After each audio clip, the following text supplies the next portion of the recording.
Welcome. As you might have heard before, my name is Peter Kosinar and I come from ESET from Slovakia. And it's not the first time I'm in this conference, but let me do a quick introduction. First of all, not that much has changed since I was here last time. Like, I still don't like the bad guys, still like the good guys, and still get my hands dirty with reversing malware.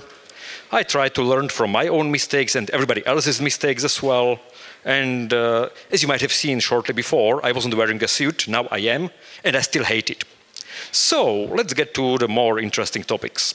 I'm going to be sounding like an old fart, old grumpy gentleman complaining about the kids these days and how the times were better before, and try to point out that, well, I have been telling you so for 5, 10, 15 years, and you still haven't learned, nor did I, sorry.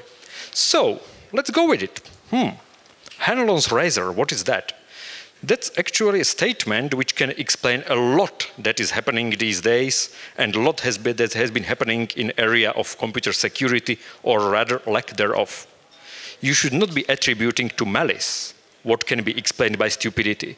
Many times someone tries to build a specific conspiracy theory explaining that, oh, it was a targeted attack coming from US conspiring with Israel, conspiring with, I don't know, New Mexico. And as it turns out, the actual attack was related to broken power supply in their computer.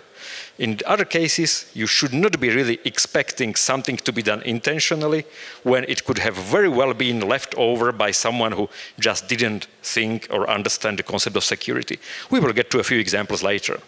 But it is something that can be very well applied to areas of computer, physical, or any other kind of security. First problem that we had been talking about for years and years, and this still keeps appearing, is the so-called not invented here syndrome. Not invented here means you are trying to achieve some goal, and instead of looking, is there an existing solution that has resolved this problem and works perfectly and actually implements all the quirks that are necessary, it handles all the corner cases and fixes all the mistakes that have been fixed over the years. Instead of that, you try to create your own solution for the problem. That's how a bigger software project ends up with one XML parser, another XML parser done by another team, yet another XML parser that is actually not parsing XML, but is used for HTML, which is not the right language to be parsing in the first place. But it has been coded, so let's try to abuse it for a completely unrelated purpose. That's what tends to be happening. Combining things, creating them anew, instead of looking for existing, proven, working solutions. And then, when someone makes a mistake, you do keep this mistake in part of your code, and eradicating, fixing the same problem all around is a lot more difficult than it should be. Moreover, if someone from your team is trying to use the existing part of code, they might be used to the other implementation, which had some different quirks. Putting it together, you have wrong users, you have confused them with using something that was not intended to be used in this way. You end up with code that is difficult to maintain, and what's worse, if a mistake, a software vulnerability pops up, it might be in 3 parts, but you only fix it in 1. This tends to happen quite often, and more often than not in the area of cryptography. Simpsons were mentioned just in the previous presentation, and I like them too. I will not reinvent the wheel nor the cryptography. This is something that should be taught at elementary school, at high school, at university, and my guess is that actually doing it at kindergarten might be already too late. Because people are still trying to invent their own crypto. They have their own library for connecting to HTTPS sites. They have their own verification of certificates.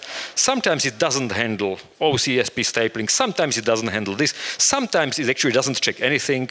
We have seen a very nice case when there was a call to a function named verify digital signature.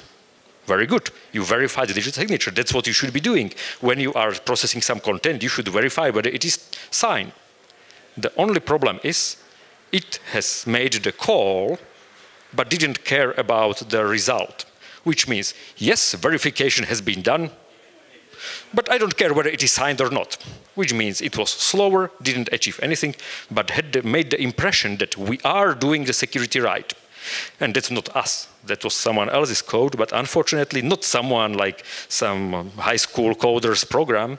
but rather an actual product that is being used in thousands of devices. That's not a good thing if you find this by simple inspection. And this is certainly not the only case when this happened. Not inventing things that are already invented, tested, and working is certainly a good step. Somehow, it still doesn't seem to be applied. The other aspect that is there is the transition from real world to virtual world, which is very often hard to comprehend for people who were not accustomed to computers or in security in particular.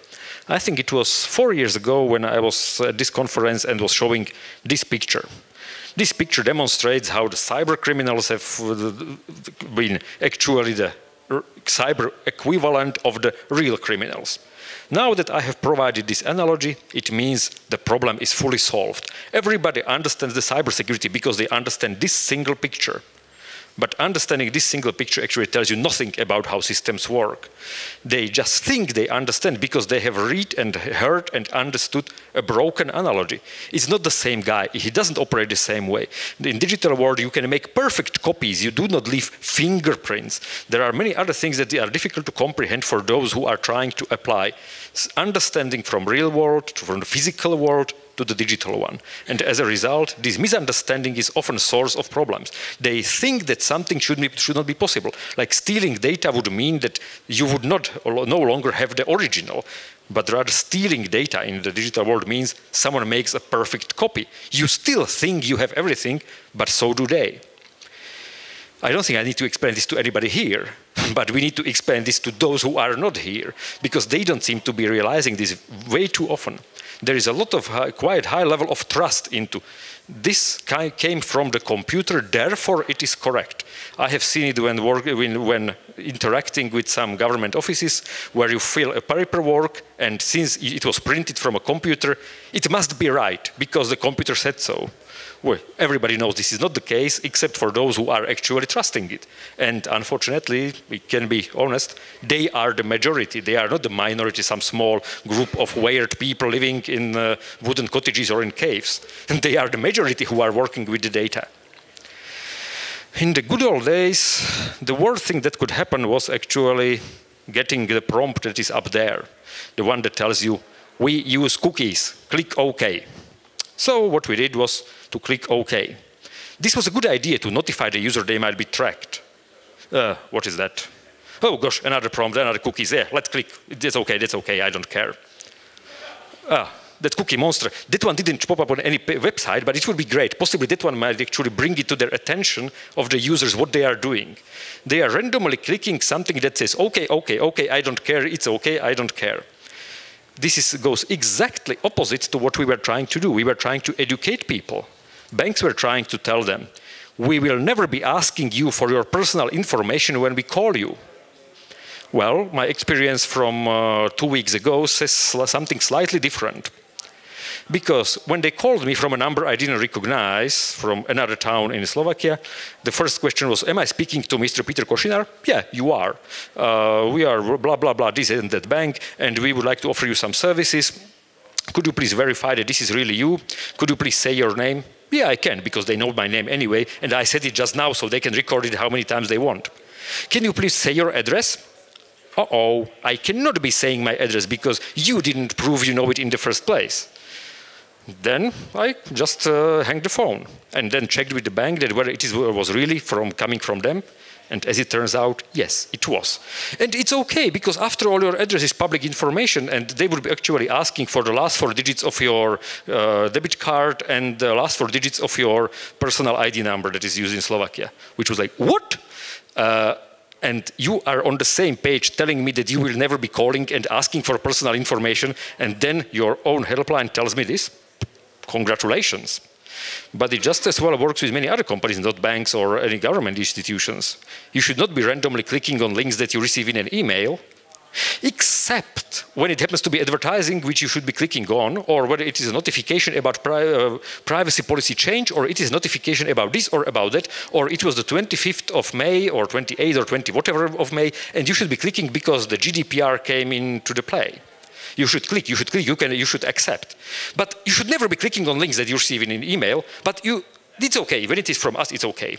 And this applies to everybody, of course. Maybe we need some paper, let's call it a law, that will fix the problem.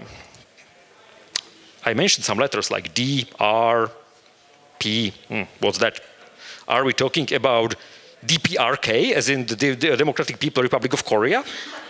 It's unlikely to be the case. It's a lot more likely to be the GDPR, the very well-known abbreviation, which seems to have been having another very good intention.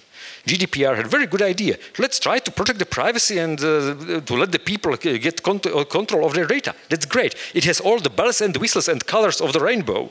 What else? What can be bad about it?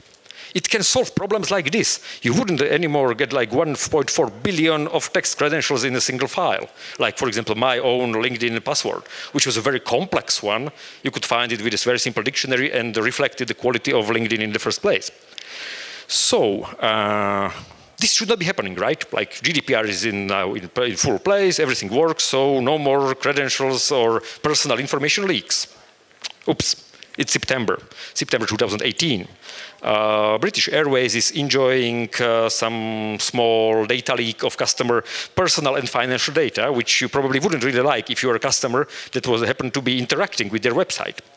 In this case, the trust was actually somewhere else. It was not people trusting the BA, but BA trusting some other third parties with some code that was placed or included on their website. I can't even count how many times I have seen websites which include code from 50 different other locations in the internet, which means if any single of these ones gets compromised, you will be essentially serving your customers with data that comes from the other end of the world and might be completely nefarious. Even with things that are unchanging, that are static, constant, jQuery here, jQuery there, Google Analytics here, Google Analytics there. It's okay to be processing the data by third party. It's not okay to be relying on them when it is completely pointless. Things like this might not be happening anymore if we start learning how to not trust random third party. But trusting code is okay because code is unhackable. Those who might have been following the cryptocurrencies might have heard about some McAfee guy and BitFi and how something is unhackable until you can play Doom on it. But if it is in the code, it will never be hacked because the code, it never sleeps, the code is never tired, the code can guarantee everything. For example, the code can guarantee that your betting company for the digital betting in some cryptocurrencies will be okay because just each and every of their competitors will be hacked, but they will not. That's what they tweeted, and I think 4 days later, they were hacked too. Not a surprise, really, if poor code in, poor code out. Something similar happened, and we have published recent research about it, was the Kodi, the home entertainment center and player for various videos. There were some distributions of this that were hacked and compromised and included additional code to do the very simple thing. Run a crypto miner to mine the currency on your home media box, which is not that interesting on its own, but the attacker could place anything, not just the cryptocurrency miner there. And again, you are trusting someone who is a third party, even to those who are providing you with the software. So you are not trusting the third party, you are trusting like the sixth party. And I don't know what kind of party that would be. But code is something that should be verified, checked, and rather than trusted blindly. Because it is in the computer, it might not be right. The other thing I tend to hate, and that still keeps appearing from the past, because all this happening in the past, but is still happening even after it has been pointed out many times, is mixing politics into research and science. Sometimes people ask, who was behind this attack? And like, it is very easy to say, it was Russians, it was Chinese. In this case, panda happens to be the Chinese, the representative of Chinese. Bear is the Russian, US is the eagle, and I think the Middle East is generally the kitten. You can choose whoever you want. You can actually make a great guess, because that's some of the code names that are being used for these countries. But the thing is, who was behind it? As long as it is supported by hard facts, it is reasonable. If it is done just for political purposes, we are Russia, we are being attacked by US, we are US, we are being attacked by Russia. Everybody knows that anyway, but if this is what you are trying to say by pointing everything and anything that it is the other party, you might end up with actually losing because nobody will trust this information properly, it will be just politics, as opposed to improving security and understanding who the actual attacker is and where to look for him. I have a very small tool for finding out who was behind the attack. Since there are 4 choices, I do have a tool here. Oh, let me check. I don't think I have this one here. Let's try here. Too bad. The tool has been lost. The tool is actually this small, and it is a 4-sided dice. I can roll it and tell you who was behind the attack. The attacker says, in this case, it was the Middle East. It is quite likely, just as likely as any of the other guys. But if you try to do this, you might actually antagonize your security vendors. This comes from 6 years ago now, where we have published a research on something related to Georgia and a piece of malware that was using specific domain which was associated with Georgian government for its command and control server. We were not claiming it is the government that is behind the attack or that is controlling it. Actually, it is likely that the website was a victim of the attack, but the way it was transformed in the media ended up with us apparently making the statement. ESET claims that Georgia had been attacking Russia using a malware that had been controlled by government, almost like there was ties to the government. That's completely wrong. That's not what we said. That's not true in the first place. But the problem is, this actually makes you distrust reasonable sources of information because you are not looking at the actual data, at the actual information that was shared, but at some transformation of transformation of transformation called poor journalism applied to poor journalism applied to copy and paste. So in the end, this is not the right thing. Remove the political aspect of it and try to look at what's going on the technical side, not try to blame someone like a competitor or foreign government, foreign powers. I have been showing this map last year. I had been showing it actually at many different occasions since 2013 when it first came out. And what it was showing was the nice display of how the devices are compromised or compromisable in 2012. It was coming from a report called Internet Census 2012. It was a quite illegal but quite interesting piece of research that was showing devices that could be compromised using very simple passwords, very few choices of simple passwords. Since then, we have seen the Mirai, we have seen many other things that are able to compromise using security vulnerabilities. But this shows how many devices on the internet you could control when you didn't need to do anything complex. You could run a few simple tools to get hold of a couple 100,000 of devices around the world. This brings me to the magic word of Internet of Things, because Internet of Things has some very bad and very good properties. The bad ones are something that we had been talking about for years. Poor default settings. You get it home, you run it, it works, so you never touch it. Except the default username is admin and the default password is admin. So everybody knows that now, including your neighbor, including everybody else. You have some security measures like the verification of digital signatures. That's perfect. Only if you actually employ them rather than disable them. There are some backdoors, not backdoors, they are some leftovers from development. They are just forgotten. Remember, don't attribute to malice what could be explained by stupidity. In this case, it was just forgotten. In many cases, it is just forgotten. But when you report it to the vendor and tell them, guys, this is wrong, the account is there and cannot be removed and disabled, and they fix it by changing the account's password to something different, it doesn't anymore sound like a mistake, like a stupidity. It sounds like active malice. They are basically a treasure trove for not invented here syndrome.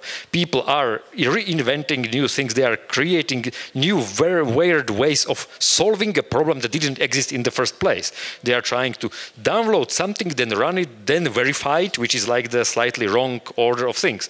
You first verify, then run, as opposed to the other way around. And the worst thing is the hostile response towards security research. You do not really want to be shooting those who are trying to tell you that your device is vulnerable. You do want them to cooperate, because the next time nobody will be telling you, and it will be only the bad guys exploiting your devices. But I said that there is something actually good about this poor quality of ecosystem that is filled with problems and mistakes that were seen 20 years ago.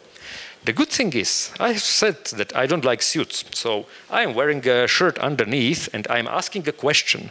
Question is God root. That's the question you would be very worried if someone asked you, or rather, if you ask someone and they said yes. because it means they got complete control over your device. And that's what happens with these devices. They usually don't separate users and admins or something else.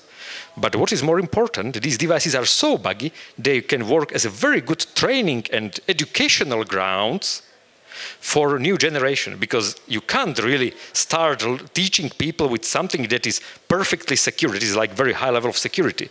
It is difficult. They will never succeed. It's like, you know, you are trying to teach someone chess, and the first chess match they are playing is played against Polgar Judith. That's not how you do it. You need to play against someone who is on your level and then improve. With these ones, you can actually give a real device to a student and ask them, find a vulnerability. And they will succeed. And then you give them another one, and they will succeed, and they will learn and improve. So perhaps this is a good thing that they can play and learn.